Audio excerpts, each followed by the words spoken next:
ओम ज्ञानतिमिरन्धस्य ज्ञानाञ्जनशलाकाय चक्षुरुन्मिलितं येन तस्मै श्रीगुरवे नमः।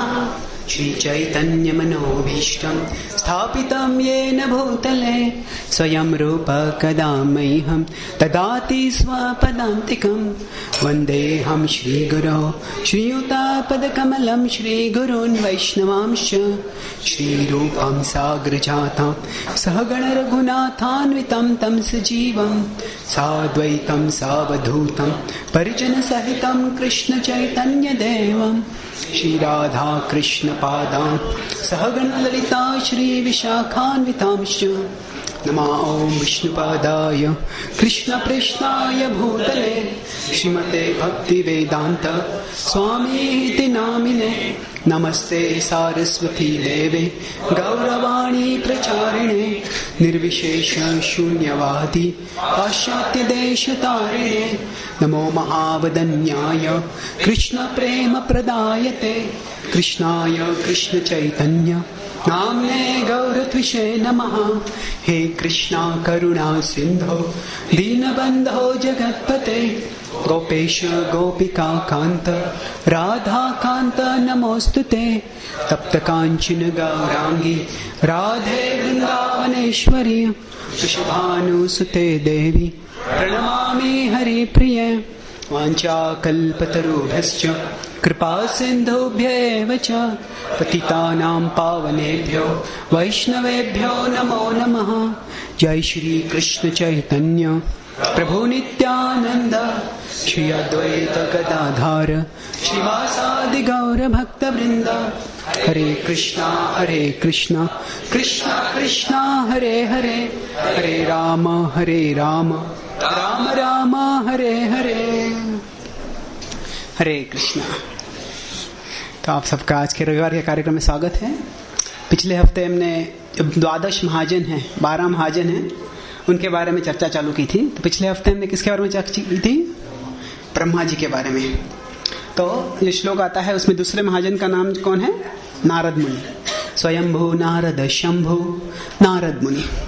तो नारद मुनि जो है ये केवल तीसरे व्यक्ति है, 3 ही व्यक्ति है भागवतम में जो भागवतम के हर एक स्कंद में आते हैं। सबसे पहले व्यक्ति कौन है? भगवान कृष्ण, उनके बारे में बुक किताब है वो। दूसरे है ब्रह्मा जी और तीसरे है नारद मुनि। और कोई भी ऐसे व्यक्ति नहीं है। शिव जी कुछ स्कंदों में आएंगे, कुछ स्कंदों में नहीं आएंगे, पर ये नारद मुनि सब स्कंदों में आएंगे। तो हम उनके सब लीलाओं के बारे में चर्चा नहीं कर पाएंगे जो भागवतम में है। तो ये जो प्रवचन 3 विभाग में लूंगा मैं। सबसे पहले नारद मुनि के बारे में थोड़ा परिचय पार्श्वभूमि दूंगा और फिर वो भगवान की लीलाओं में 2 प्रकार से सहयोग करते हैं। एक है उनके भक्तों को मार्गदर्शन देकर और दूसरा है स्वयं भगवान की लीला में व्यक्तिगत रूप से मौजूद होकर, उपस्थित होकर और भूमिका लेकर। तो ये प्रधान रूप से हम दशम स्कंद में देखेंगे। तो सबसे पहले नारद मुनि वे अपने स्वयं के जीवन का वर्णन करते हैं श्रीमद् भागवतम के पहले स्कंद में। और वे बताते हैं कि वास्तव में नारद मुनि के हमें 3 जन्म पता है। अलग अलग प्रकार के आत्मा होते हैं। जैसे हम सब है 4 प्रकार के प्रधान रूप से आत्मा होते हैं। एक है आत्मा नहीं, लोग होते हैं, जीव होते हैं। जो है हम सब है वो मर्त्य है। यहाँ पे हम जी रहे हैं, हम सब मृत्यु के अधीन हैं, हम सबकी मृत्यु होने वाली है। तो मर्त्य के अलावा है दूसरे जो है अमर। जो अमर मतलब वो जिनकी मृत्यु कभी होगी नहीं, ऐसे नहीं है। अमर का अर्थ है कि वो बहुत समय तक जिएंगे। तो सब देवतागण जो है उनको अमर कहा जाता है। वो अमर मतलब कभी मृत्यु नहीं होगी ऐसा नहीं है, पर मानव की दृष्टि से बहुत लंबा है उनका जीवन। और स्वर्गलोकों में कभी मृत्यु नहीं होती है। स्वर्गलोकों से उनको बाहर निकाल दिया जाता है, बाद में उनकी मृत्यु होती है। तो इसलिए स्वर्गलोक में अमर कहा जाता है। फिर तीसरे स्तर के है चिरंजीव। तो अमर जो होते हैं वो साधारणतया एक मनवंतर जो होता है उस काल के लिए जीते हैं। तो ये मनवंतर क्या है? माँ ब्रह्मा जी के एक दिन में 14 विभाग होते हैं, तो 14 मनु होते हैं। तो चिरंजीव जो होते हैं साधारणतः इंद्र अगर होगा तो ब्रह्मा जी के एक दिन में 14 इंद्र होते हैं। अलग अलग प्रकार के इंद्र होते, अलग अलग व्यक्ति। जैसे भारत का भी राज्य है, उसमें जो प्रधानमंत्री होता है वो 5 साल के लिए होता है। तो प्रधानमंत्री का पद है और उस पर कोई व्यक्ति मौजूद होता है कभी कभी। तो उसी तरह से इंद्र, चंद्र, वायु, ये सब पद है, और अलग अलग लोग, अलग अलग जीवात्मा अपने पुण्य और भक्ति के द्वारा उन पद को प्राप्त करते हैं। तो यह है अमर। अमर से ऊपर है चिरंजीव। चिरंजीव जो होते हैं, कई बार हम आशीर्वाद देते हैं तो चिरंजीवी भव बोलते हैं, लंबे समय तक जीव, ऐसे बोलते हैं। सदा भारतीय संस्कृति में पुरुषों को चिरंजीवी भव बोलते हैं, स्त्रियों को सौभाग्यवती भव। तो वैसे आशीर्वाद दिया जाता है। तो चिरंजीवी भव मतलब बहुत काल तक। चिरन मतलब सनातन नहीं है, बहुत काल तक। तो चिरंजीव जो होते हैं वो ब्रह्मा जी के जीवन तक जीते हैं। चिरंजीव जो होते हैं वो उनका जीवन इंद्र से बहुत बहुत बड़ा होता है। जो ब्रह्मा जी का जितना दीर्घायु है उतना उनका आयु होता है, और उसके परे है नित्य। नित्य मतलब जिनकी कभी भी मृत्यु नहीं होती है। चिरंजीव की भी मृत्यु होगी। जो ब्रह्मा जी का जब अंत हो जाएगा उनका आयु का, तभी चिरंजीव का भी अंत हो जाएगा। तो जो नित्य है वो आध्यात्मिक जगत में रहते हैं। तो 4 प्रकार क्या है? हम सब कौन है? मर्त्य। उससे ऊपर है अमर, उससे ऊपर है चिरंजीव, उससे ऊपर है नित्य। तो जो नारद मुनि है, वास्तव में एक तरह से देखा जाए तो हम सब नित्य है। आत्मा के स्तर पर, शरीर के स्तर पर हम सबका अंत होने वाला है, पर आत्मा के स्तर पर हम सब नित्य है। पर जब हम जो नित्य आत्मा बोल रहे हैं वो कौन है? वो सिद्ध व्यक्ति है, सिद्ध आत्मा है, जो उसी स्तर पे हमेशा के लिए रहने वाले हैं। तो नारद मुनि के पिछले 2 जीवनों के बारे में भागवतम में वर्णन है, और उसके बाद में वे नित्य व्यक्ति बन गए। तो नित्यत्व जो है मतलब अभी हम सब शुद्ध हो जाएंगे, भगवत धाम लौट जाएंगे। तो अभी हमारा जो शरीर है उस शरीर में हम जीवित नहीं रहेंगे, हम किसी और शरीर में हो गए आध्यात्मिक जगत में। पर जब हम आध्यात्मिक जगत में भगवत धाम में लौट जाएंगे, वहां पे जो शरीर हमें मिलेगा वो शरीर नित्य रहेगा। वो हमारा स्वरूप कहलाता है। कोई गोपा हो सकता है, कोई गोपी हो सकता है, कोई धात्री हो सकते हैं भगवान की। तो अलग अलग भूमिकाओं में भक्त भगवान की सेवा करते हैं आध्यात्मिक जगत में, और हम सबका स्वरूप है। अभी जो हमारा रूप है ये पर रूप है, ये हमारा स्वयं का रूप नहीं है। पूर्व कर्म से हमको कुछ समय के लिए शरीर मिला हुआ है, पर जो स्वरूप है वो शाश्वत है। तो नारद मुनि जो है, जो उनका भी शरीर है वो नित्य है, वो उसकी कभी मृत्यु नहीं होती है। तो ये कैसे हुआ, इसके बारे में भागवत में वर्णन आता है कि 2 जन्म पहले नारद मुनि जो थे वे गंधर्व लोक में गंधर्वों के प्रमुख जैसे थे। एक बहुत सुंदर गीत गाते थे वो, और फिर उससे वो गर्वित हो गए। और जब गर्वित हो गए तो साधारणतया जो ऐसे वैदिक शास्त्रों में बताया गया है कि जो पुरुष होते हैं वो स्त्रियों के रूप से आकर्षित होते हैं, और स्त्रियां जो होते हैं वो पुरुष के वाणी से आकर्षित होते हैं। तो फिर नारद मुनि बहुत अच्छा गाते थे, वो नारद मुनि नहीं थे तभी वो गंधर्व थे, तभी अच्छा गाते थे। तो बहुत सी अप्सराएं उनके साथ में थी, और उसके कारण वो थोड़ा उन्मत्त हो गए। और एक कार्यक्रम था जहां पे देवता लोक की बात है, गंधर्व लोग देवता लोक में रहते हैं, वहां पे ऐसा कार्यक्रम था जहां पे भगवान का गुणगान होना था। पर कोई व्यक्ति अगर उन्मत्त हो गया है तो क्या कर रहा है क्या नहीं कर रहा है उसकी सुधि बुद्धि नहीं रहती। तो वहां पे जहां भगवान का गुणगान करना है, वहां पे वो जो गंधर्व थे वे कुछ और ही गाने लग गए, देवी देवता का गुणगान करने, कुछ और करने लग गए। तो जब वहां पे जो उस सभा में वरिष्ठ लोग थे, उन्होंने देखा कि तुम इतने उन्मत्त हो गए हो, तो शाप देते हैं कि तुम्हारी उन्मत्तता से मुक्त करने के लिए क्या शाप देते हैं कि तुम जो इतना सुंदर शरीर मिला है, जिस इतना अच्छा वाणी है, जिस तुम गर्वित हो गए, उससे तुम मुक्त हो जाएगा, उससे तुम अपना चेतना जो है वो खो नहीं बैठोगे। और उसके बाद में अगले जन्म में नारद मुनि का जन्म एक तुच्छ परिवार में हुआ। और फिर वो जो वर्णन है 5वें 6ठे अध्याय में आता है श्रीमद् भागवत में। ये जो वर्णन बताया ये बाद में आता है, 9वें स्कंद में आता है जो मैंने बताया अभी। तो इस जन्म में नारद मुनि वास्तव में एक बहुत ही गरीब नीचे वाली जाति स्त्री के गर्भ से जन्म हुआ उनका। पर वहां पे भी जो कैसे होता है, जो पुण्य हम करते हैं वो पुण्य साथ में कभी नहीं रहता है, वो खत्म हो जाएगा। पुण्य कैसे होता है कि अगर कोई व्यक्ति पैसे कमा लेता है और सोचता है कि मैं कहीं शिमला जाऊंगा, दार्जिलिंग जाऊंगा, हिल स्टेशन में मजा थोड़ा ऐशो आराम करूंगा, तो क्या होता है, जब तक पैसा है तब तक ऐशो आराम होगा, पैसा खत्म हो जाएगा तो होटल से निकाल दिया जाएगा, वापस आना पड़ेगा। तो वैसे ही स्वर्गलोक भी वैसे ही है, जब तक पुण्य का अकाउंट में कुछ बाकी है तब तक स्वर्गलोक में भोग कर सकते हैं, जैसे पुण्य का अकाउंट खत्म हो जाएगा तो निकाल देते हैं। तो इसीलिए पुण्य से जो प्राप्ति होती है वो अशाश्वत होती है। भगवान बोलते हैं तेतम भुक्त्वा स्वर्गलोकम विशालम क्षीणे पुण्ये मर्त्यलोकम विशन्ति।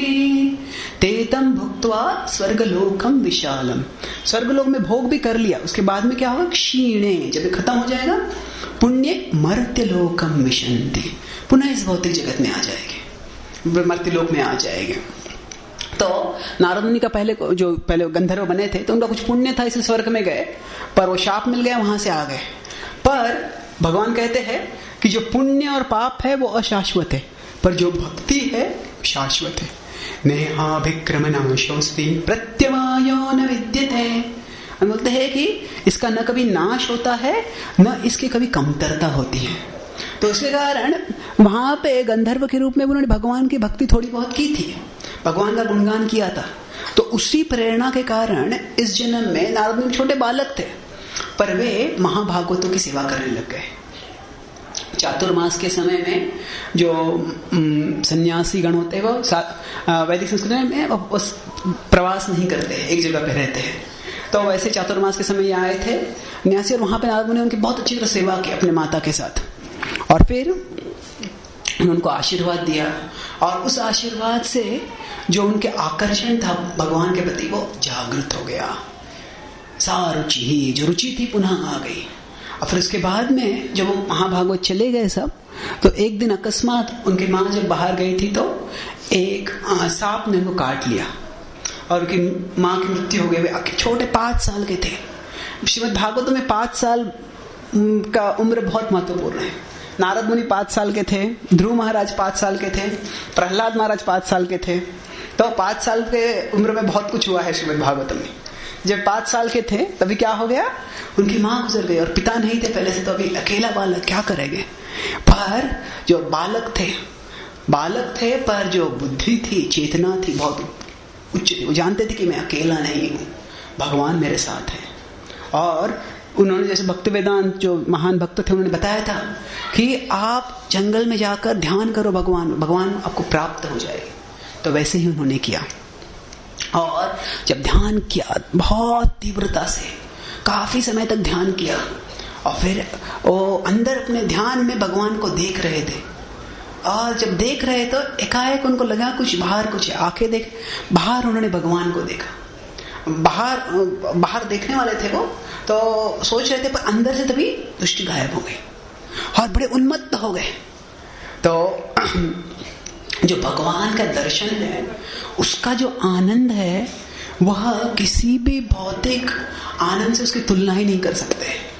एक महान राम भक्त बताते हैं, वो प्रभु श्री रामचंद्र का गुणगान करना चाहते हैं। वो कहते हैं भगवान राम की आंखें इतनी सुंदर है जैसे कि, और वो सारे भौतिक जगत का विचार करते हैं, क्या तुलना करेंगे। और कहते हैं भगवान के राम की आंखें इतनी सुंदर है जैसे कि भगवान राम की आंखें और कोई तुलना करने के लिए है ही नहीं। तो वास्तव में मान लीजिए, हम अगर भौतिक दृष्टि से तुलना देनी है तो अगर हम ध्यान पूर्वक, मान लीजिए प्रवचन खत्म हो गया और प्रसाद में लिया, प्रसाद में स्वादिष्ट खीर है और एक बहुत स्वादिष्ट खीर बनी, हम खा रहे हैं, आंखें बंद करके चख रहे हैं और पूरा चख लेते हैं, बाद में आप प्लेट में हाथ डालते, प्लेट गायब हो गई, कहाँ गया प्लेट। तो उसी तरह से ये भौतिक दृष्टि से हम बहुत छोटी सी झलक ले सकते हैं। नारद में ध्यान कर रहे थे, भगवान का दर्शन कर रहे थे, और अचानक भगवान दृष्टिगोचर हो गए, दिखाई नहीं दिए। तो उद्विग्न हो गए, खड़े हो गए, इधर उधर देखने लग गए और पुनः बैठ गए, पुनः ध्यान करने का प्रयास करने लग गए। पर ध्यान करने का प्रयास कर रहे थे, फिर भी कुछ प्रकट नहीं हो रहा था। और अभी तो बिल्कुल असह्य हो गए। वे सोच रहे थे कि भौतिक तो मेरे कोई रिश्तेदार है नहीं, और अगर भगवान भी दृष्टि से चले जाएंगे, लुप्त हो जाएंगे, तो अभी मैं क्या करूं। तो बिल्कुल असह्य भाव से वो प्रार्थना कर रहे थे, अंदर अंदर से पुकार रहे थे। और तभी उनको एक आकाशवाणी सुनाई दी। वो आकाशवाणी उनसे कहा कि जो व्यक्ति अभी तक जिसने पर्याप्त सेवा नहीं की है और पर्याप्त शुद्धिकरण नहीं किया है, वह मेरा दर्शन नहीं कर सकता। दो चीजें, सेवा और शुद्धिकरण। तो हम सेवा बाह्य रूप से करते हैं, शुद्धिकरण अंदर से करते हैं। तो पर्याप्त सेवा और पर्याप्त शुद्धिकरण नहीं किया है, वो मेरा दर्शन नहीं कर सकते। जो मेरा एक बार तुमको दर्शन दिया मैंने, वो किस लिए दिया? जिससे कि तुम्हारी उत्कंठा बढ़े।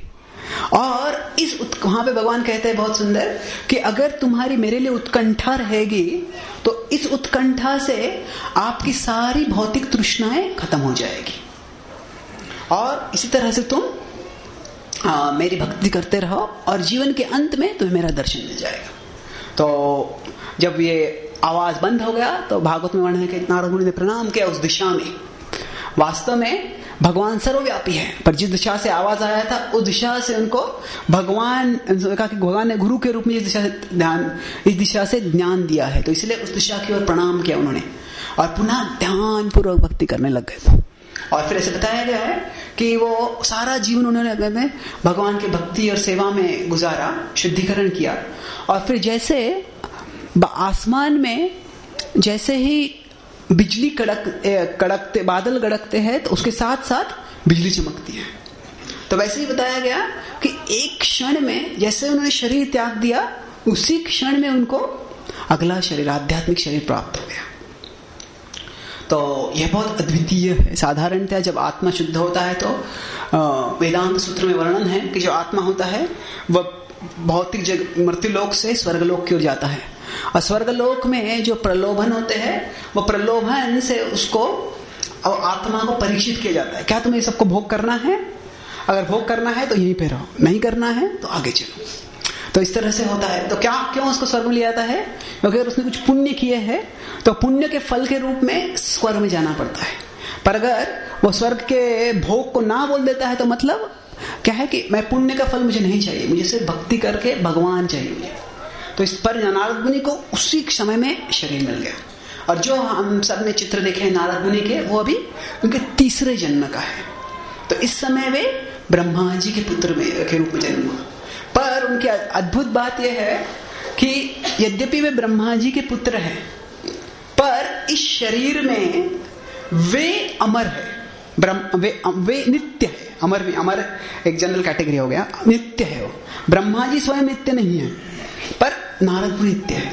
तो जिस रूप में हम देखते हैं, उनके हाथ में वीणा है और भगवान का गीत गा रहे हैं, तो यही उनका शाश्वत स्वरूप है। और उनकी विशेषता क्या है कि वे जहां भी चाहे वहां पे जा सकते हैं। वो अभी वैज्ञानिक लोग बड़ा संशोधन करके फिर कुछ ऐसा जहाज बनाते जिससे कि वो अंतरिक्ष में जा सके। पर नारद मुनि को भगवान ने ऐसी सिद्धि दी है कि जहां भी चाहे, जब भी चाहे वो जा सकते हैं। तो देवताओं के पास भी इस प्रकार की थोड़ी सिद्धि होती है, देवता भी आ सकते हैं पृथ्वी पे, कहीं और जा सकते हैं। पर नारद मुनि न केवल स्वर्ग तक जा सकते हैं, न केवल सत्य लोग ब्रह्मा जी के लोग जा सकते हैं, पर सीधा वो वैकुंठ में जा सकते हैं। जो देवताएं हैं वह ब्रह्मा जी के लोग तक जा सकते हैं।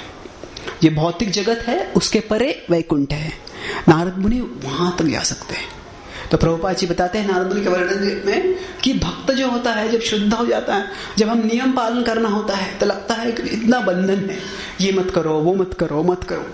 पर वास्तव में अगर हम भक्ति करते हैं, शुद्ध हो जाते हैं, तो सर्वोच्च स्वतंत्रता मिल जाती है। नारद मुनि, उनको कोई हवाई जहाज की जरूरत नहीं, जहां भी चाहे तुरंत जा सकते हैं। तो रामायण जो है, रामायण के अनेक कहानियां हैं। तो रामलीला का अनेक पुराणों में वर्णन है। तो एक पुराण में वर्णन आता है कि कैसे एक बार रावण और नारद मुनि इन में कुछ उनकी मुलाकात हुई। तो रावण सारे ब्रह्मांड में जा रहा था और सबको जीतने का, सबको हरा रहा था। और जब वो जा रहा था इस तरह से, पृथ्वीलोक में उसने उध्वंस कर दिया। जो प्रभु अयोध्या के राजा थे अनरण्य, प्रभु श्री रामचंद्र के पूर्वज थे, उनको मार डाला। और जहां भी जा रहा था उध्वंस कर रहा था। तो नारद ने सोचा कि इसको इतना उध्वंस कर रहा है, इसको थोड़ा रोकना चाहिए। तो नारद मुनि वे एक तरह से ब्राह्मण के रूप में कार्य करते, इसलिए वो शस्त्र उठाते नहीं है। तो जब नारद मुनि को देखा रावण ने, रावण ने देखा, रावण जब भी कोई ब्राह्मणों को देखा तो क्या करता था, वो राक्षस था। तो राक्षस क्या होते हैं, शाकाहार तो छोड़ो, मांसाहार छोड़ो, वो मानवाहार करते हैं। राक्षस होते हैं मानव खा लेते हैं। तो नारद मुनि तो उसको जो है ऋषि मुनियों से बात करने में कोई रुचि नहीं होती थी। तो उसने सोचा कि ये कौन आ रहा है, इसको मैं मार डालूंगा। तो फिर उन्होंने अपना तीर उठाया और नारद मुनि की ओर तीर मारा। और नारद मुनि नारायण नारायण बोल रहे थे और सारा जो तीर था उनके शरीर में चला गया, कुछ भी नहीं हुआ। एक और तीर मारा, कुछ भी नहीं हुआ। अपना और शक्तिशाली तीर ले रहे थे, सब मार रहे थे। और फिर एक भी तीर से कुछ भी प्रभाव नहीं हुआ। तो जो अलग अलग प्रकार के व्यक्ति होते हैं उनको अलग अलग प्रकार से आकर्षित करना पड़ता है। तो नारद जानते थे कि रावण को उपदेश देने से कुछ फायदा नहीं हुआ, तो इसलिए उसकी दृष्टि से उनको दिखा दिया उन्होंने। तो नारद जब सारे तीर उसके व्यर्थ हो गए तो रावण ने अपने तीर बाजू को रख दिया। नारद मुनि आओ यहाँ पे, आप बैठो। तो अभी तो तीर मार रहा था, अभी बोला आओ बैठो। और फिर बैठो। नारद मुनि शांत थे, संतुष्ट थे। बोले हाँ बोलो। बोले मुझे एक बात बताओ कि मैं ये तीर मार रहा हूं, किसी भी तीर का आपको प्रभाव कैसे नहीं हो रहा है? क्योंकि मेरा शरीर नित्य है, मेरी मृत्यु नहीं हो, मेरा शरीर नित्य है बोलते। तो रावण बोला मुझे भी ऐसा ही शरीर चाहिए, तो क्या आप बता सकते हो कैसे प्राप्त कर सकता हूं मैं? हाँ, कोई मुश्किल नहीं है। उन्होंने अपनी जपमाला दिखाई, बोले नारायण नारायण नारायण जप करो, तुमको आध्यात्मिक शरीर मिल जाएगा। ये नहीं चाहिए मुझे, बोले मुझे और मार्ग चाहिए, मुझे नारायण की भक्ति करके नहीं चाहिए अमरत्व, जो कोई और मार्ग बताओ। बोले नहीं, उसके अलावा कोई और मार्ग नहीं है। ठीक है, फिर मैं फिर जो भी मुझे मार सकते हैं उन सबको मैं मार डालूंगा, फिर कोई मेरी मृत्यु नहीं कर पाएगा। फिर वो नारद ने कहा तुम कहाँ जा रहे हो? तो उन्होंने कहा कि मैं अभी सारे ब्रह्मांड में सबको जो भी प्रतिद्वंदी उनको मारने जा रहा हूं। तो उन्होंने कहा कि ये जो पृथ्वी है, ये पृथ्वी पे तुम क्यों युद्ध कर रहे हो? पृथ्वी के जो लोग हैं वो तो तुमसे मुकाबला नहीं कर सकते। अगर तुम सही में अमर होना चाहते हो और अगर तुम भगवान की भक्ति नहीं करना चाहते हो तो तुम एक चीज करो, जो व्यक्ति सबको मार डालता है उसको ही मार डालो, फिर तुम्हारी मृत्यु नहीं होगी। तो कौन व्यक्ति सबको मार डालता है? यमराज। तो तुम यमराज भी जाके आक्रमण करो। तो रावण से हाँ गुड आइडिया, थैंक यू। अच्छा सुझाव दिया बोले वो। और फिर नारद मुनि को उन्होंने विदा कर दिया। और फिर रावण चले गए, कहाँ गए? यमपुरी चले गए। तो रावण क्यों उधर गया? सोचा था कि यमराज को मार डालूंगा तो क्या होगा, मैं अमर बन जाऊंगा। तो फिर नारद मुनि कई बार ऐसे करते हैं कि जो असुर होते हैं वो उनको कभी कभी लगता है कि असुरी प्रवृत्ति पे और प्रवृत्त कर देते हैं। जैसे श्रीमद् भागवतम के दसम स्कंद में वर्णन आता है कि जब देवकी के गर्भ से पहला पुत्र जन्मता है, उसका नाम होता है कीर्तिराज। जब वो जन्म होता है उसका, तो फिर वसुदेव जो होते हैं, वसुदेव ने कंस को वचन दिया होता है कि देवकी के पुत्र से तुमको खतरा है, तो मैं देवकी के पुत्र को तुम्हारे पास लाके सौंप दूंगा। तो फिर वो आके सौंप देते हैं उनको। तो फिर कंस कहता है कि वास्तव में देवकी के 8वें पुत्र से मुझे खतरा है, पहले पुत्र से कोई खतरा नहीं है, इसको तुम ले जाओ बस। तुम्हारे जो वचन निष्ठता है उसमें वो प्रसन्न हो गया। तो वसुदेव जाते हैं, तभी क्या होता है? नारद मुनि वहां पे आते हैं। नारद मुनि अभी कैसा होता है कि कंस जानता है कि ये नारद मुनि ऋषि है, पर नारद मुनि जो होते हैं उनका वर्ताव ऐसे होता है कि सबको प्रिय होते हैं, धीरा धीर जन प्रिय, सबको प्रिय होते हैं। तो फिर वो नारद मुनि का आदर करते हैं। फिर नारद मुनि कहते हैं कि मैं आपको कुछ मैं अभी स्वर्गलोकों में था और मैंने वहां पे कुछ बातचीत सुनी है। ओ मैं तुमको एक जासूस के रूप में कुछ खबर देने आया हूं। तो क्या बात है? बोले कि सारे देवतागण जो है तुम्हारे मृत्यु के लिए योजना बना रहे, तुम्हें मारने के लिए योजना बना रहे, और उसके लिए वो क्या कर रहे हैं, वे सब यदुवंश में जन्म लेने वाले हैं, और जो विष्णु है वो भी यदुवंश में जन्म लेने वाला है, और फिर वो तुम्हारा साथ में मिलकर वध करेगा। बोले हाँ मैं जानता हूं, ये आकाशवाणी हुई थी, पर देवकी का 8वां गर्भ है। तो नारद मुनि क्या करते हैं, एक कमल का पुष्प निकालते हैं, और कमल के पुष्प के 8 व्हाट इज पेटल्स, पकौड़िया होते हैं, और वो कहते हैं इसमें से पहला कौन सा है, 8वां कौन सा है। और वो कम से देखने लगता है, पता नहीं, देखो विष्णु जो है बड़ा धूर्त है, 8वां बोलेगा पहला आ जाएगा। तो कम सोचते हैं, हाँ बड़ी बुद्धिमत्ता की बात की आपने, बिल्कुल विश्वास नहीं करना चाहिए। तो फिर बाद में वो क्या करता है, वो देवकी के 7 पुत्रों को मारने का प्रयास करता है। तो फिर लगा कि कंस को और पूरे मार्ग की ओर क्यों उकसाते हैं। नारद मुनि का भाव क्या होता है, दोनों लीलाओं में, एक है रामलीला में, एक कृष्ण लीला में, नारद मुनि क्या करते हैं, कभी कभी असुरों को उनको और असुरी प्रवृत्ति की ओर उकसाते हैं। क्यों? क्योंकि उससे क्या होगा, उससे उनके पाप का घड़ा और बढ़ जाएगा तेजी से, और जब इस भौतिक जगत में अत्याचार बढ़ जाता है तभी भगवान प्रकट होते हैं। तो इसीलिए नारद मुनि, उनका इतना उत्साह होता है कि भगवान कब प्रकट होंगे। तो इसका मतलब ये नहीं है कि हम यहाँ पे आतंक करें ताकि भगवान जल्दी आ जाए। जो नारद मुनि है भगवान को डायरेक्टली उनके हृदय से प्रेरणा दे रहे हैं, और वास्तव में ऐसे नहीं है कि अगर नारद मुनि सुझाव नहीं देते तो कंस वो नहीं करता, रावण नहीं करता। ऐसे रावण अपने ही धूर्तता सोचता था कि बाद में मैं यमराज को जाके मारूंगा, और कंस के पास भी बहुत से ऐसे उसके सहयोगी थे, मित्र थे, जो उसको ऐसा सुझाव दे देते थे। पर नारद मुनि क्या दिखाते हैं यहाँ पे कि जो भक्त होते हैं वो भगवान के आने के लिए इतना उतावले रहते हैं, उसके लिए बहुत उत्साही रहते हैं। तो वो भाव हमें यहाँ से देखना चाहिए। और फिर नारद मुनि भगवान की लीला में प्रधान रूप से जो सहयोग करते हैं वो क्या है, अलग अलग भगवान भक्तों को मार्गदर्शन देते हैं। तो हम 2 प्रमुख लीलाएं देखेंगे। लीला आपको पता है अधिकांश रूप से, पर यहाँ पे हम नारद मुनि की भूमिका पे जोर देंगे। तो हम जानते हैं चौथे स्कंद में और 7वें स्कंद में 2 लीला आती है। चौथे स्कंद में आते हैं ध्रुव महाराज की लीला, और 7वें स्कंद में आती है प्रहलाद महाराज की लीला। तो दोनों को नारद मुनि गुरु के रूप में मार्गदर्शन देते हैं, पर दोनों में बहुत फर्क है, और दोनों को जिस प्रकार का मार्गदर्शन देते हैं उसमें भी फर्क है। तो जब ध्रुव महाराज छोटे बालक होते हैं, उदय महाराज नहीं होते, बालक ध्रुव होते हैं, तभी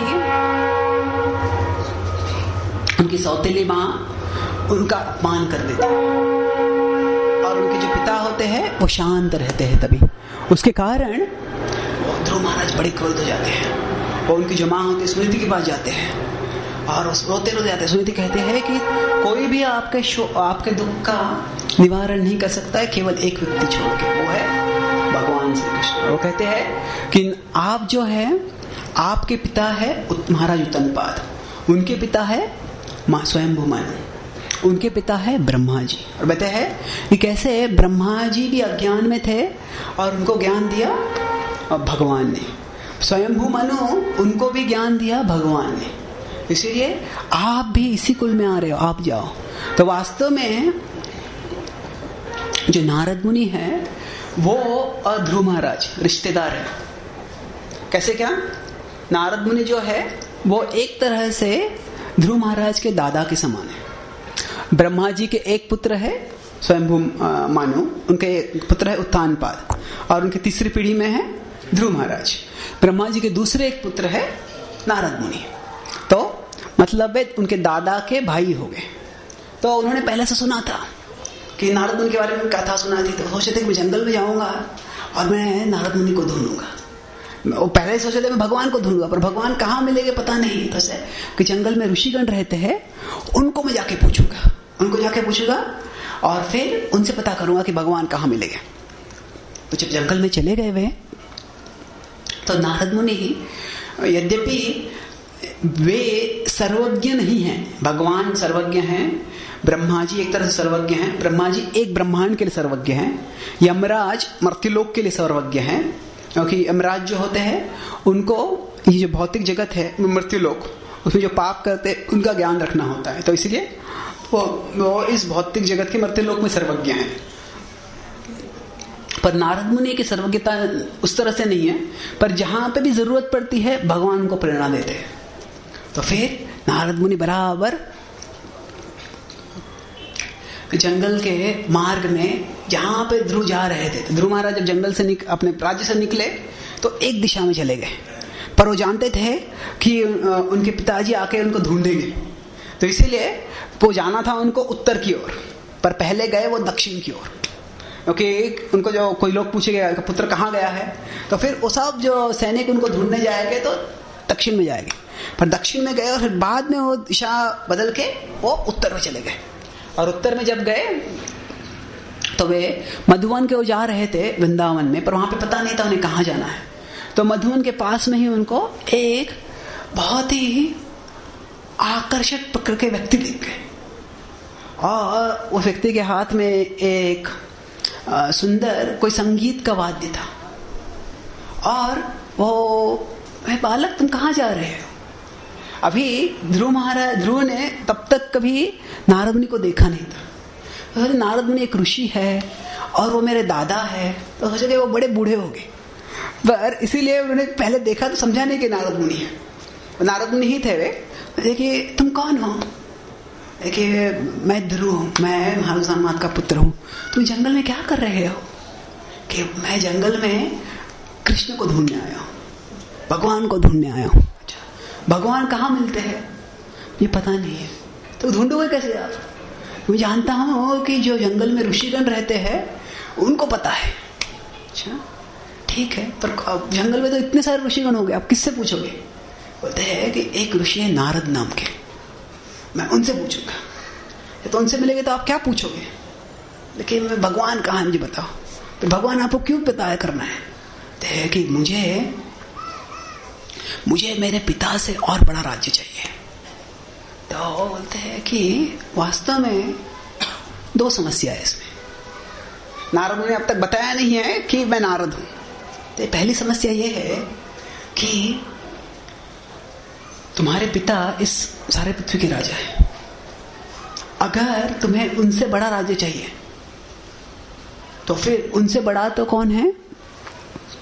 स्वयंभू मनु है, उनका सारे विश्व पे राज्य है, उनसे बड़े हैं ब्रह्मा जी। तो नारद कहते हैं कदू कहते हैं कि हमारे कुल में जिसका भी जितना बड़ा राज्य होगा उससे बड़ा मुझे राज्य चाहिए। तो कहते हैं कि अगर तुमको इतना बड़ा राज्य चाहिए तो तुम्हें क्या करना पड़ेगा? तुम्हें अपने पिता को, अपने दादा को, अपने परदादा को, मतलब उत्तानपाद को, स्वयंभू मनु को और ब्रह्मा जी को, सबको उनके पद से निकाल देना पड़ेगा और फिर उनके पद पे राजा लेना पड़ेगा। तो क्या आप सबको उनका राज्य से छीनना चाहते हो? नहीं, मुझे अपना राज्य चाहिए पर उनका राज्य छीनना नहीं है मुझे। ये कैसे संभव है? बोले ना, ध्रुव सोचते हैं, कहते हैं कि ये मेरी समस्या नहीं है, कृष्ण की समस्या है। बोलते हैं कि कृष्ण पता कर लेंगे। तो भगवान कृष्ण बाद में क्या करते हैं? एक विशेष ध्रुव लोक बना देते हैं, जो क्योंकि वो आध्यात्मिक जगत का विभाग है, इसीलिए वो ब्रह्मा जी के राज्य से भी ऊंचा माना जाता है, बहुत वो विस्तारित है। वो बोलते हैं तो उनकी श्रद्धा ये है कि मेरी समस्या नहीं है, समस्या का हल कैसे करना। और समस्या का हल कैसे करना ये भगवान की समस्या है। मेरी समस्या क्या है? भगवान की भक्ति करना। कभी कभी जब हम भगवान की प्रार्थना करते हैं तो क्या कहते हैं? हम प्रार्थना करते हैं, भगवान से कहते हैं कि ये समस्या है, इसका आप हल कर दो। और न केवल हम हल कर दो कहते हैं, हम उनको बताते भी है कैसे हल करना है, कि ये ऐसा करके हल करो।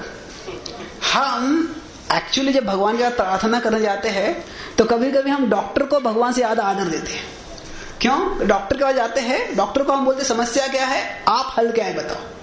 पर जब हम भगवान के पास जाते हैं, भगवान को बोलते हैं ये समस्या है और ये हल है, आप इसको सुलझाओ इस तरह से। तो क्या होता है, जब इस भाव से हम भगवान के पास जाते हैं तो मतलब क्या है कि हमें भगवान में आधी श्रद्धा है।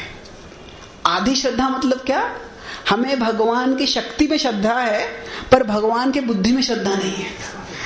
मतलब हम सोचते हैं कि ये समस्या का हल करने की शक्ति मुझ में नहीं है, भगवान में है, भगवान की शक्ति है।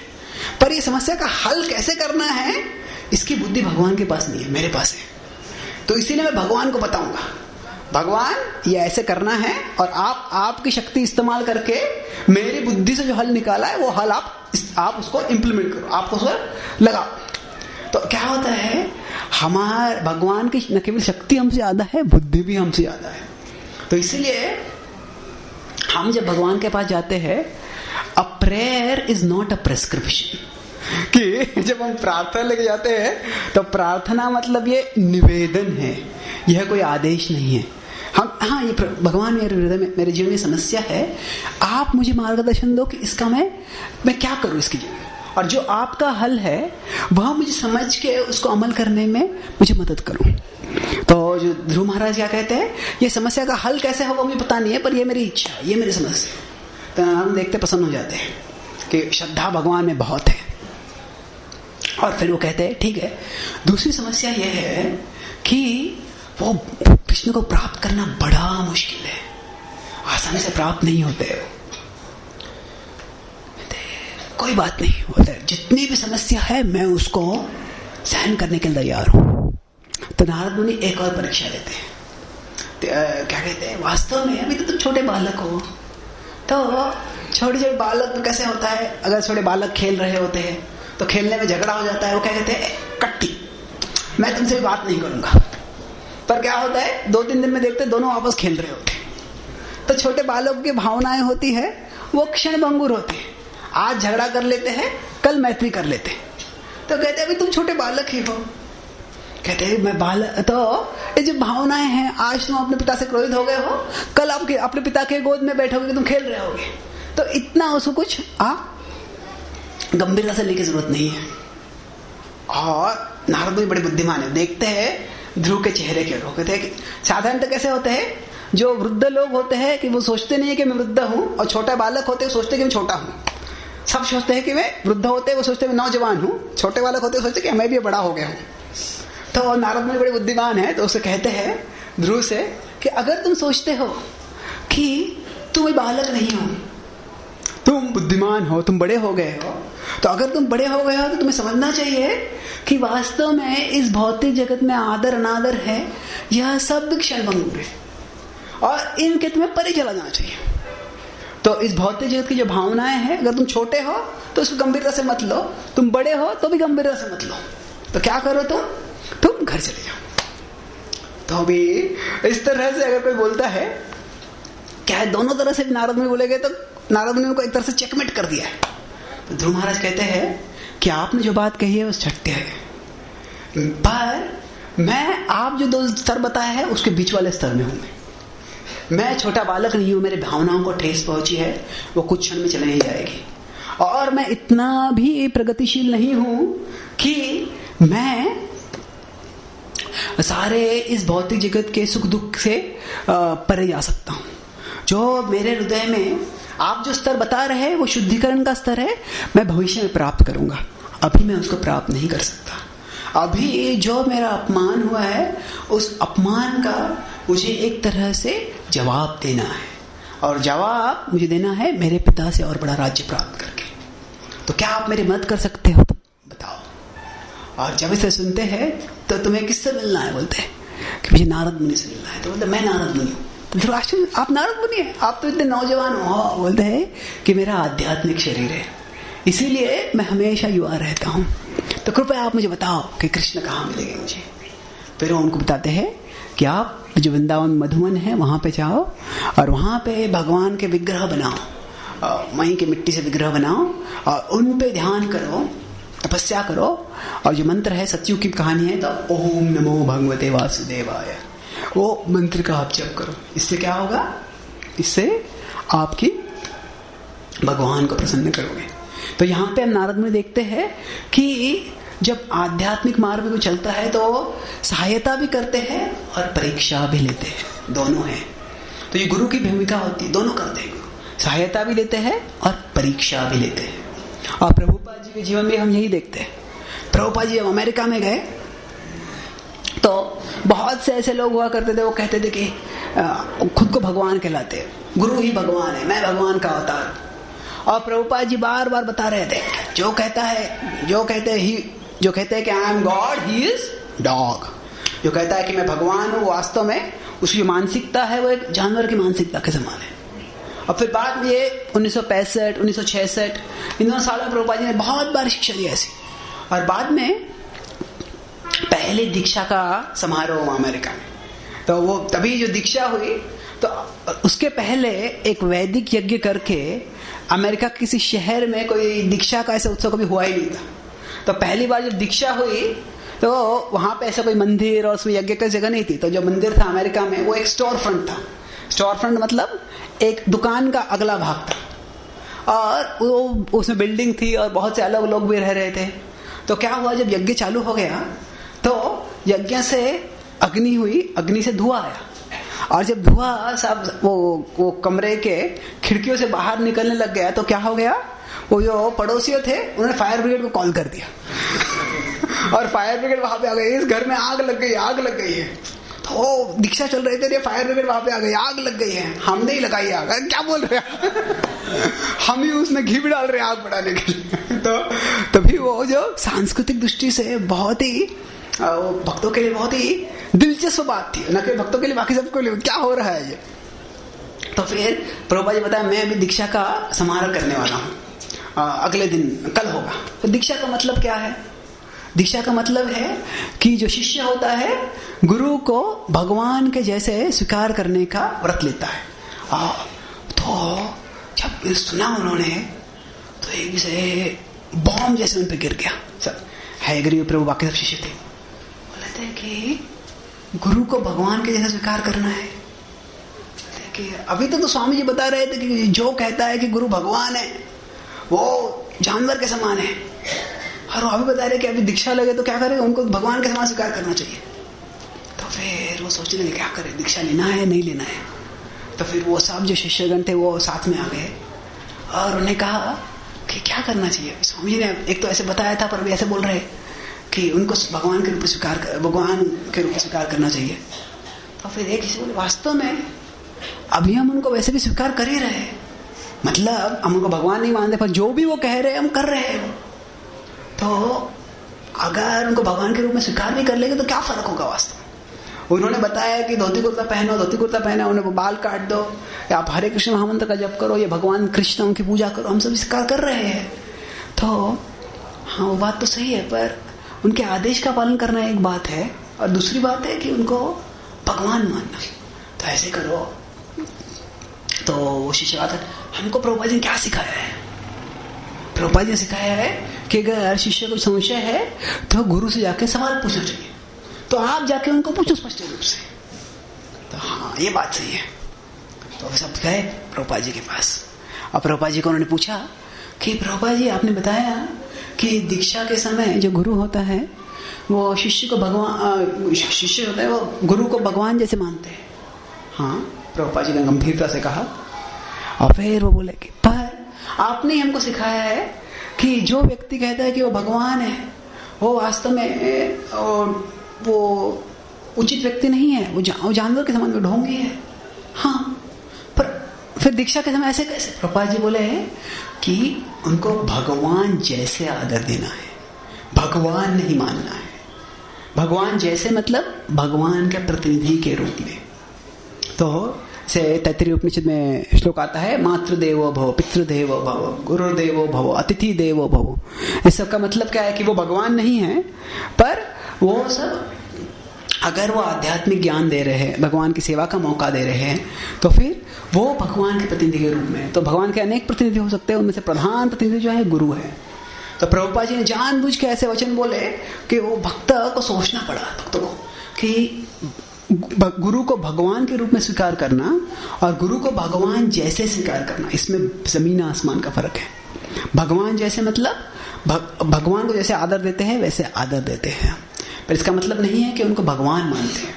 तो जैसे ध्रुव महाराज की परीक्षा नारद मुनि ने ली, वैसे ही भगवान की परीक्षा भी भगवान प्रभुपाद जी अपने शिष्यों की परीक्षा लिया करते थे। और फिर भागवत में वर्णन आता है कि ध्रुव महाराज की जो लीला है भागवतम के 4 स्कंद के 9वें अध्याय से 13वें अध्याय तक जाती है। और फिर 14वें अध्याय में वर्णन आता है कि नारद मुनि जाके गुणगान करते हैं ध्रुव महाराज का, कहते कितने महान भक्त है कि 6 महीने में भगवान का दर्शन कर लिया। तो नारद मुनि जब ये गुणगान करते ध्रुव महाराज को, कहते नहीं तुमको पता है ना मेरा शिष्य है वो, ऐसे बताने की जरूरत नहीं है। उनका भाव क्या होता है कि ध्रुव महाराज ने भक्ति की है और वो इतने महान भक्त बन गए। तो प्रभुपाद जी कहा करते थे, एक बार उनके एक शिष्य ने अमेरिका के एक शहर में, साउथ अमेरिका में बहुत भव्य रथ यात्रा का उत्सव किया।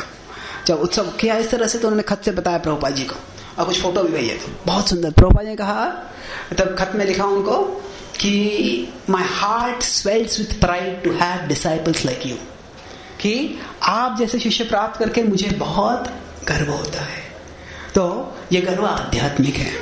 तो जैसे नारद मुनि को बड़ा आनंद हो रहा था कि ध्रुव महाराज इतने महान भक्त बन गए कि भगवान का दर्शन उन्हें प्राप्त कर लिया। उसी तरह से जो भागवतम के 7वें स्कंद में वर्णन आता है कि ध्रुव महाराज का प्रचार करने का उत्साह इतना है। साधारणतः प्रचार करने का होता है तो अभी हम प्रवचन दे तो बहुत छोटे बालक हो गए, वो सुन नहीं सकते प्रवचन को, तो वो खेलते हैं या उनके लिए स्पेशल प्रोग्राम होते हैं। तो फिर कुछ उम्र का हो जाते तभी बुद्धि आती, तभी समझ सकते हैं। पर नारद मुनि का इतना उत्साह है कि हम देखते हैं कि ध्रुव महाराज को जब 5 साल के थे तभी उन्होंने भक्ति में लगा दिया, पर उनको लगता है 5 साल भी बहुत ज्यादा है। तो उनका उत्साह इतना है प्रचार करने का कि क्या करते, प्रहलाद महाराज को प्रचार कब करते हैं, जब वे माँ के गर्भ में ही तभी प्रचार करते हैं। तो जब हिरण्यकशिपु तपस्या करना चाहते हैं तो फिर तभी क्या होता है, नारद मुनि और पर्वत मुनि जानते हैं कि ये भगवान के एक महान भक्त इस भौतिक जगत में प्रकट होने वाले हैं। तो फिर वो क्या करते हैं, वो हिरण्यकशिपु पहाड़ पे जाके तपस्या कर रहे होते हैं। तो वहां पे जाके विष्णु विष्णु विष्णु 2 पंछी का रूप लेते हैं, वो विष्णु विष्णु विष्णु विष्णु विष्णु विष्णु बार बार बोलते रहते हैं। तो हिरण्यकशिपु बहुत क्रोधित हो जाता है। वो सोचता है कि क्या है, मैं यहाँ पे जब मैं ध्यान करने आया था विष्णु पे नहीं, मुझे तो विष्णु का वध करने के लिए ध्यान करना है। वो सोचा था कि हिरण्यकशिपु होता है, उसको भी वैदिक ज्ञान पता है, पर वो यद्यपि ये जानता है कि ब्रह्मा जी विष्णु के नाभि से आए, पर सोचते हैं कि ब्रह्मा जी से वर प्राप्त करके मैं विष्णु को मारूंगा। ऐसे भ्रांत धारणा होती। तो वो क्रोध हो जाता है, सोचता है कि ये पंछी मुझे जप नहीं करने देंगे, ध्यान नहीं करने देंगे, तपस्या नहीं करने देंगे, तो निकल जाता है वहां से और वापस अपने महल में लौट के आता है। जब महल में लौट के आता है सोच रहा है क्या कर रहा हो, क्या करना चाहिए, क्या करना चाहिए। और तभी जब वो अपने महल में रहता है तभी वो उसकी जो पत्नी होती कयाधु से संग करता है। और जब संग भी कर रहा होता है तो क्या उसके मन में जो नारद मुनि जो पंछी के रूप में आए थे, विष्णु विष्णु विष्णु विष्णु विष्णु विष्णु, वो नाम उसके मन में चल रहा होता है। और क्योंकि वो उस समय विष्णु का स्मरण कर रहा होता है तो उसके कारण क्या होता है, जो प्रहलाद महाराज जो महान भक्त है, उनकी जो आत्मा है वह उनके द्वारा कयाधु के घर में प्रवेश करती है। तो भगवान का स्मरण करना इतना शक्तिशाली है कि एक असुर भी उसका स्मरण करता है तो उससे एक महान भक्त प्रकट होते। तो ये हिरण्यकशिपु की महानता नहीं है, ये भगवान के स्मरण की महानता है। और एक तरह से नारद मुनि ने उनको स्मरण करवाया था। तो भक्तनाथ ठाकुर कहते हैं कि हरिनाम बड़ा शुद्ध है, पर हम किससे हरिनाम श्रवण करते हैं वो भी महत्वपूर्ण है। कोई साधारण भक्त श्रवण करते हैं तो उससे थोड़ा शुद्धिकरण होगा, उससे थोड़ा भगवान का स्मरण होगा। शुद्ध भक्त स्मरण करते हैं तो उससे बहुत शुद्धिकरण होगा, उससे बहुत स्मरण होगा, और ऐसा स्मरण होगा शक्तिशाली होगा और दीर्घकाल का स्मरण होगा। तो इसीलिए अगर महान भक्तों से हम हरिनाम श्रवण करते हैं तो उसकी बहुत शक्ति होती है। और फिर बाद में हिरण्य सोचते हैं कि नहीं, मुझे वापस जाके तपस्या करनी चाहिए, वापस जाके तपस्या करनी चाहिए। तो चले आता है वो। और फिर तभी कयाधु गर्भवती हो गई होती है और तभी तभी देवतागण सोचते हैं कि ये हिरण्यकशिपु इतना बड़ा असुर है और अभी उसका पुत्र होगा तो उससे और बड़ा असुर हो जाएगा। सोचते हैं कि हम ये कयाधु को गिरफ्तार कर लेंगे और फिर जब उसका पुत्र जन्म होगा तो उसको मैं वध कर दूंगा। तो ऐसा सोच के वो आते हैं और तभी जब वो कयाधु को गिरफ्तार करते, वहां पे क्या होता है, हिरण्यकशिपु होते नहीं है तो सब देवता आके उसको गिरफ्तार कर लेते हैं। जब लेके जा रहे होते तो इन नारद मुनि वहां पे आते हैं सही नारद मुनि वहां पे आते हैं तो रुको रुको, ये बोलते हैं कि ये जो कयाधु के घर में जो बालक है वो महान भक्त है, वो एक महाभागवत है। और ना इंद्र और इन सब की इतनी श्रद्धा है कि तुरंत न केवल वो कयाधु को छोड़ देते हैं, पर वो वास्तव में कयाधु को परिक्रमा करते हैं, प्रदक्षिणा करते हैं कि इसके गर्भ में एक महान भक्त है। और फिर कयाधु तभी बहुत डरी होती है, तो वो उससे कहते हैं कि नारद मुनि कहते हैं कि तुम मेरे आश्रम में आके रहो मेरे साथ। तो फिर वो कहते हैं कि तुम्हारे घर में भी तुम्हारे पति नहीं है, और वो डर रही होती कि देव वापस आके आक्रमण कर लेंगे, तुम मेरे आश्रम में आके रह लो। और फिर वो कयाधु उसे सेवा निवेदन करती तो कि मैं चाहती हूँ कि वास्तव में मेरा जो पुत्र है वह तब तक जन्म न हो जब तक मेरे पिता वापस ना आ जाए, पति वापस ना आ जाए। तो कहते हैं नारद मुनि कहते हैं तथास्तु। तो नारद उसको वास्तव में हजारों साल तक हिरण्यकशिपु तपस्या करते हैं, और जब तपस्या करके वापस आता है तभी कयाधु वापस उनके महल में आती है, और तभी प्रहलाद महाराज का जन्म होता है। और फिर जब प्रहलाद महाराज 5 साल के जाते हैं तभी वो प्रहलाद महाराज से क्रोधित होकर प्रहलाद को मारने का प्रयास करते हैं, तभी हिरण्यकशिपु प्रकट होते हैं। और फिर हिरण्यकशिपु नरसिंहदेव प्रकट होते हैं और हिरण्यकशिपु वध करते हैं। तो क्या होता है, हिरण्यकशिपु वास्तव में हजारों साल तक तपस्या करते हैं, और तपस्या का भोग केवल 5 साल तक करते हैं। तो इंद्र तृप्ति का ऐसे होता है, बहुत समय तक मेहनत करो और बाद में जो फल होता है बहुत ही छोटे समय के लिए होता है। तभी ना, पर हमें यहाँ पे क्या है, नारद मुनि वास्तव में क्या सोच रहे होते हैं कि ये जो प्रहलाद है, ये कयाधु के घर में प्रहलाद है। कयाधु को क्यों बुलाते हैं वो सोचते हैं कि जो महान भक्त भगवान ने आत्मा भेजे है तो उसको एक भक्तिमय वातावरण में रखना चाहिए, तो इसीलिए अपने आश्रम में बुला लेते हैं। और वहां पे वो कयाधु को कृष्ण कथा सुनाते हैं। तो कयाधु जो है वो अपने पति से आसक्त है, अपने राज्य का क्या होगा, मेरा क्या होगा, ये सोच रही होती है। उसके कारण क्या होती है, वो सब श्रवण करती है पर भूल जाती है। तो जब आसक्ति होती है तो ज्ञान सुनते भी है तो फिर भी भूल जाते हैं। धृतराष्ट्र कहते हैं महाभारत में, जब विदुर उनको उपदेश देते हैं तो कहते हैं, विदुर को उपदेश देते हैं, अक्रूर उनको उपदेश देते हैं, वो कहते हैं कि आप जो बोल रहे हो वो सब सत्य है, और आपके वचन जो है वो एक रोशनी के समान है। पर वो रोशनी कैसी है, जैसे आसमान में बिजली चमकती है वैसी रोशनी है। कुछ समय के लिए रोशनी रहती है, बाद में चली जाती है। तो आप जो कह रहे हो वो सत्य है, पर मैं इसको स्वीकार नहीं कर सकता क्योंकि मैं बहुत आसक्त हूं दुर्योधन से। तो कयाधु जो होती है बड़ी आसक्त होती है, दुर्योधन वो आसक्त होती है, उसके कारण नारद मुनि से उपदेश सुनती है पर कुछ उसका श्रवण करती है पर स्मरण में नहीं रहता है। पर इसके विपरीत जो उनके गर्भ में प्रहलाद होते हैं, तो प्रहलाद श्रवण करते हैं और ध्यान पूर्वक श्रवण करते हैं और पूरा सीख लेते हैं। वो जब गर्भ से ही बाहर निकलते हैं तो महान भक्त बन के निकलते हैं। और क्या होता है, जब वो इस तरह से भक्ति कर महान भक्त निकलते हैं तो बाद में वो संदीप षंड और अमरक के गुरुकुल में जाके सारे जो असुर पुत्र थे उनको उपदेश देते, उन सबको भक्त बना देते हैं। और वो पूछते हैं कि अरे तुमको ये सब सिखाया किसने? तो कि नारद मुनि ने सिखाया। नारद मुनि ने सिखाया? नारद मुनि तुम कहाँ मिले थे? वो वास्तव में भागवत में वर्णन नहीं है, बोलते थे कि ऐसे जगह में मिले नहीं थे पर मैंने उनसे श्रवण किया। और फिर यहाँ पे नारद मुनि हर एक लीला में कैसे होता है, किसी भक्त का गुणगान होता है। और जब नरसिंहदेव की लीला चल रही है तो उसमें प्रहलाद महाराज का गुणगान हो रहा है।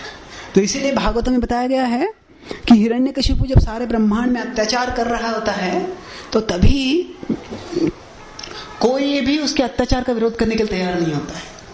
और नारद मुनि ये कथा है 7वें स्कंद में, नारद मुनि ये कथा युधिष्ठिर महाराज को बता रहे हैं। और नारद मुनि कहते हैं कि यहाँ तक कि मुझे भी हिरण्यकशिपु को प्रणाम करना पड़ता, मुझे भी हिरण्यकशिपु को के अधिकार को स्वीकार करना पड़ता था। तो ऐसी शक्ति थी उसकी। तो जब सुनते हैं तो क्या इसका मतलब है, तो नारद मुनि के शिष्य है प्रहलाद महाराज।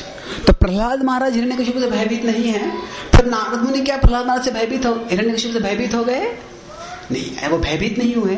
पर हर एक व्यक्ति को हर एक लीला में एक भक्त का, किसी भक्त का गुणगान हो रहा होता है। तो उस भक्त के गुणगान में बाकी सब भक्त सहयोगी हो जाते हैं।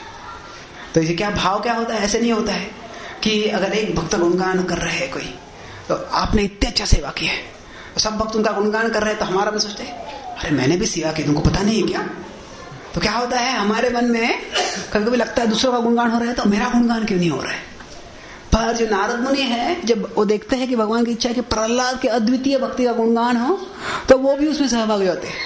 नारद मुनि भी क्या होता है, कहते हैं कि मैं भी हिरण्यकशिपु तुम्हारा अधिकार स्वीकार करता हूं। तो इससे क्या होता है कि मतलब हिरण्यकशिपु के अधिकार का विरोध करने वाला एक ही व्यक्ति होता है, प्रहलाद।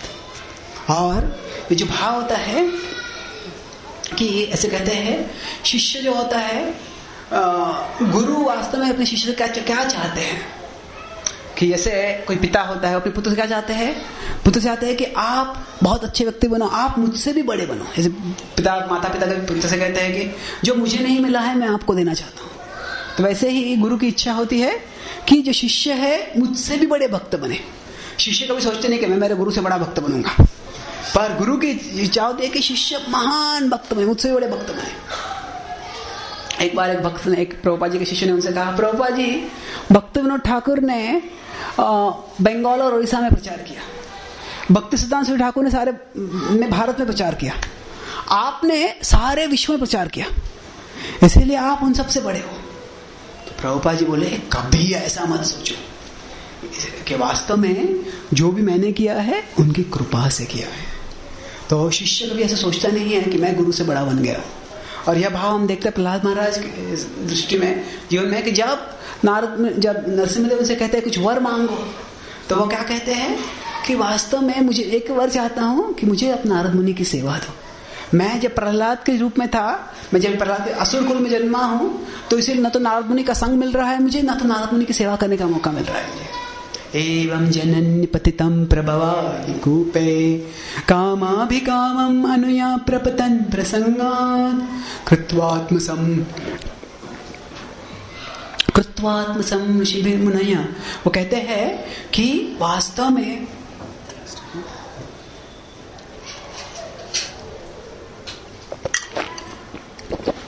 और कहते हैं कि जो मैं असुर कुल में जन्मा हुआ था और मैं भी ऐसे कार्य करता था जिससे कि मैं नरक में जाता था, पर नारद ने मुझे बचाया है, उन्होंने मुझे इतना कृपा की है, पर मैंने उनकी कुछ भी सेवा नहीं की है कि मैं तो असुर कुल में जन्मा था और मैं कभी उनका संग भी नहीं लिया उनकी सेवा। तो कृपया मुझे उनकी सेवा का मौका दीजिए। तो यह गुरु और शिष्य का आदर्श संबंध है। गुरु कभी वो अपने शिष्य के यश में बड़े आनंदित होते हैं, सहभागी होते हैं अपने शिष्य के यश में, और जो शिष्य होते हैं वो सोचते हैं कि मुझे मेरे गुरु की और सेवा करनी चाहिए, और सेवा करनी चाहिए। तो यही जो मधुवन जहाँ पे है, उसके वहां पे जो जब ध्रुव महाराज भगवत धाम जा रहे होते हैं, तो वो क्या कहते हैं कि वो अपनी माँ को भी भगवत धाम ले जाना चाहते हैं, और इसलिए कहते हैं कि मेरी माँ नहीं आएगी को लेकर नहीं जाएगी तो मैं भी नहीं जाऊंगा। तो उसके तात्पर्य प्रभुपाद जी लिखते हैं कि मेरी इच्छा है कि मेरे जो शिष्य है वो इतने महान भक्त बन जाएंगे कि वो जब भगवत धाम जाएंगे और वो प्रार्थना करेंगे मेरे लिए, तो फिर मैं भी भगवत धाम चला जाऊंगा। वास्तव में प्रभुपाद जी इतने महान भक्त है, उनके कारण ही बाकी सबको भगवत धाम के बारे में पता है कि मेरा भगवत धाम क्या है ये पता भी नहीं होता था। प्रभुपाद जी की नम्रता क्या है कि मेरे शिष्य इतने महान भक्त बन जाए से कि उनको भगवत धाम जाएंगे, उनकी प्रार्थना से मैं भी भगवत धाम जाऊंगा। तो अभी हम नारद मुनि की एक अंतिम लीला के बारे में चर्चा करेंगे, जो भगवान कृष्ण के लीलाओं में सहभागी हैं।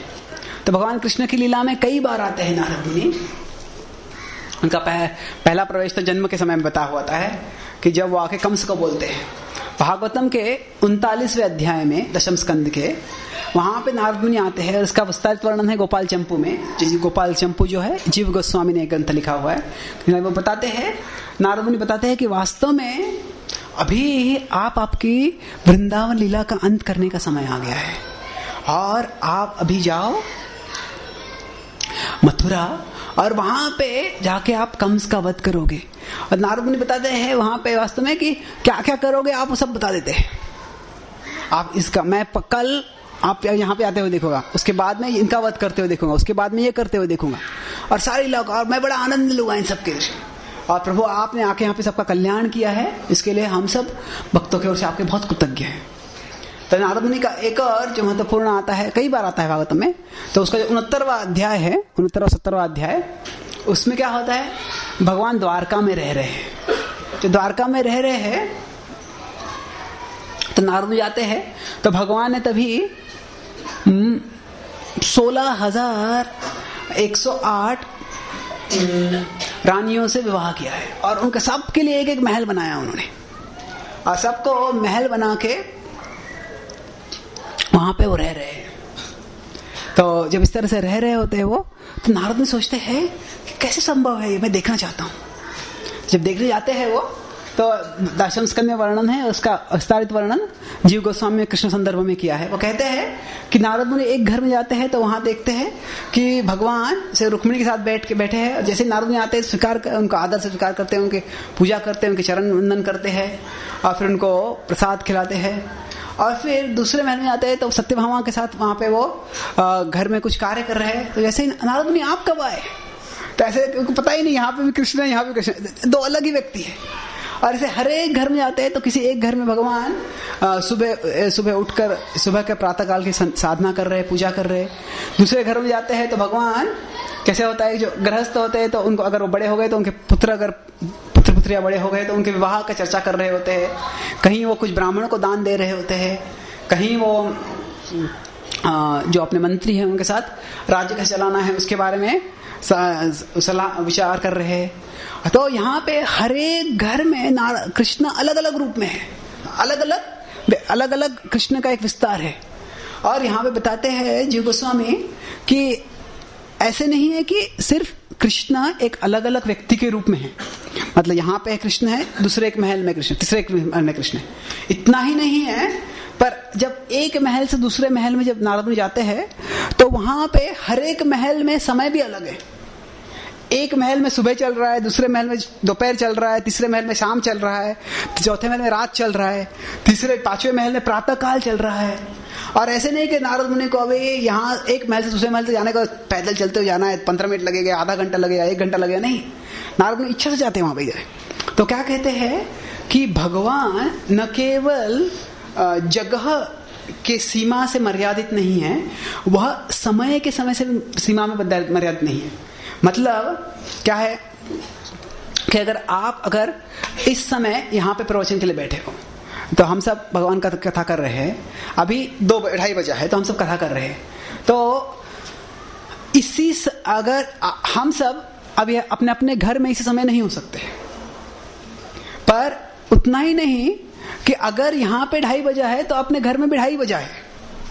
अगर वो भारत में ही है, अमेरिका में है तो समय थोड़ा अलग होता है, पर अगर बेलगांव में ही घर है तो समय एक ही होता है। पर भगवान के सब महल द्वारका में ही थे, पर एक महल में सुबह थी, दूसरे महल में दोपहर थी, तीसरे महल में रात थी, और चौथे महल में बिल्कुल प्रातः काल था। तो ये कैसे संभव है? वे नारद मुनि जब ये देखते हैं तो कहते हैं कि भगवान आपकी शक्ति जो है ये अचिंत्य है, कि आप समय और जगह इस सब के पाबंदी से बिल्कुल मुक्त हो, और आपके स्वेच्छा से जो भी आप करना चाहे कर सकते हो। और जो मैं देख रहा हूं ये आश्चर्यजनक है, पर फिर भी ये आश्चर्यजनक नहीं भी है, क्योंकि ये आश्चर्यजनक इसलिए है कोई साधारण व्यक्ति ये कर नहीं सकता है, पर ये आश्चर्यजनक इसलिए नहीं है क्योंकि वास्तव में आपके लिए क्या असंभव है। तो आपकी जो लीला है यह इस विश्व के, इस ब्रह्मांड के, इस सृष्टि के इतिहास में अद्वितीय है, ऐसे न पहले कभी हुई थी न पहले उसके बाद होगी।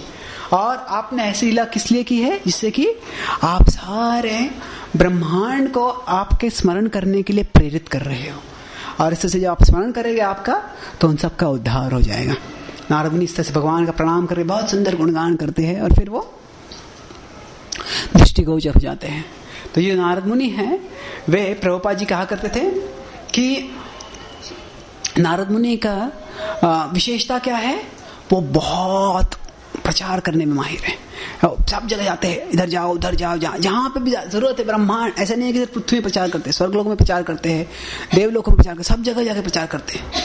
एक बार तो एक राजा होता है, उसका नरक में जाते हैं, तो भगवान उसको नरक में जाके प्रचार करते हैं, नरक से उसका उद्धार करते हैं। विस्तारित कहानी है वो, पर महत्वपूर्ण यह है कि नारद मुनि का करुणा का जो भाव है वो बहुत अद्वितीय है। और प्रभुपाद जी जो थे वह उनका वही भाव था कि जो करुणा का भाव था, जो 70 साल की उम्र में वे प्रवास करने लग गए और 14 बार सारे विश्व का भ्रमण किया उन्होंने। क्योंकि नारद मुनि की करुणा थी, वैसे उनकी भी करुणा थी, और वो सोचे थे कि भगवान के भक्ति का ज्ञान देकर सबका उद्धार हो जाए। तो अभी हम एक प्रार्थना है जो भगवान के महान भक्तों को की जाती है। तो ये नारद मुनि के लिए उल्लेखित है प्रार्थना, साथ साथ ये प्रभुपाद जी के लिए भी उल्लेखित है, सब महान भक्तों के लिए। मैं प्रार्थना का अर्थ पहले बोलता हूँ, फिर प्रार्थना दोहराएंगे और फिर हम प्रवचन को विराम देंगे। तो ये प्रार्थना है, संकीर्तनानंद रस स्वरूप। संकीर्तन आनंद, जो भगवान के कीर्तन का आनंद है, वह महान भक्त जो होते हैं इस आनंद का रस स्वरूप है, वह इसके मूर्तिमान रूप है। वह आनंद ले रहे हैं और ये आनंद बांट रहे हैं। संकीर्तनानंद रस स्वरूप प्रेम प्रदान खलु शुद्ध चित्तये। वो क्या करते हैं? प्रेम प्रदान करते हैं सबको। और खलु खलु मतलब जरूर, उनका चित्त जो है शुद्ध है, उनकी और कोई इच्छा नहीं है, सबको उनको प्रेम प्रदान करके उद्धार करना है। और ऐसे एक भक्त नहीं, जो परंपरा में अनेक गुरु है, बड़ी लंबी परंपरा है, बहुत से महान भक्त हो चुके हैं। सर्वे महंता, ये सब महान भक्त है। किल कृष्ण तुल्य, कितने महान है? कृष्ण तुल्य। जो आशीर्वाद हमें भगवान कृष्ण के संग से मिल सकते हैं, वे सारे आशीर्वाद महान भक्तों के संग से मिल सकते हैं। और वो क्या करते हैं? सारे ब्रह्मांड में भ्रमण करके संसार लोकान परितारयन्ति, परितारयन्ति, सबका वो उद्धार करते हैं। तो आप कृपया मेरे पीछे दोहराइए। संकीर्तनानंद रस स्वरूप, संकीर्तनानंद रस स्वरूप, संकीर्तनानंद रस स्वरूप, संकीर्तनानंद रस स्वरूप, संकीर्तनानंद रस स्वरूप, संकीर्तनानंद रस स्वरूप, प्रेम प्रदानै खलु शुद्ध चित्तै, प्रेम प्रदानै खलु शुद्ध चित्तै, प्रेम प्रदानै खलु शुद्ध चित्तै, प्रदानै खलु शुद्ध चित्तै, प्रेम प्रदानै खलु शुद्ध चित्तै, प्रदानै खलु शुद्ध चित्तै। सर्वे महन्ता किल कृष्ण तुल्यः, सर्वे महन्ता किल कृष्ण तुल्यः, सर्वे महन्ता किल कृष्ण तुल्यः, सर्वे महन्ता किल कृष्ण तुल्यः, सर्वे महन्ता किल कृष्ण तुल्यः, सर्वे महन्ता किल कृष्ण तुल्यः। संसार लोकान् परितारयन्ति, संसार लोकान् परितारयन्ति, संसार लोकान् परितारयन्ति, संसार लोकान् परितारयन्ति, संसार लोकान् परितारयन्ति, संसार लोकान् परितारयन्ति। एक बार पूरा श्लोक बोलें। संकीर्तनानंद रस स्वरूप, संकीर्तनानंद रस स्वरूप, प्रेम प्रदानै खलु शुद्ध चित्तै, प्रदानै खलु शुद्ध चित्तै। सर्वे महन्ता किल कृष्ण तुल्यः, सर्वे महन्ता किल कृष्ण तुल्यः, संसार लोकान् परितारयन्ति, संसार लोकान् परितारयन्ति। नारद मुनि की, द्वादश महाजन की, नील प्रभुपाद की, गौर भक्त वृंद की जय। निताय गौर प्रेमानंदे। Thank you very much. Hare Krishna.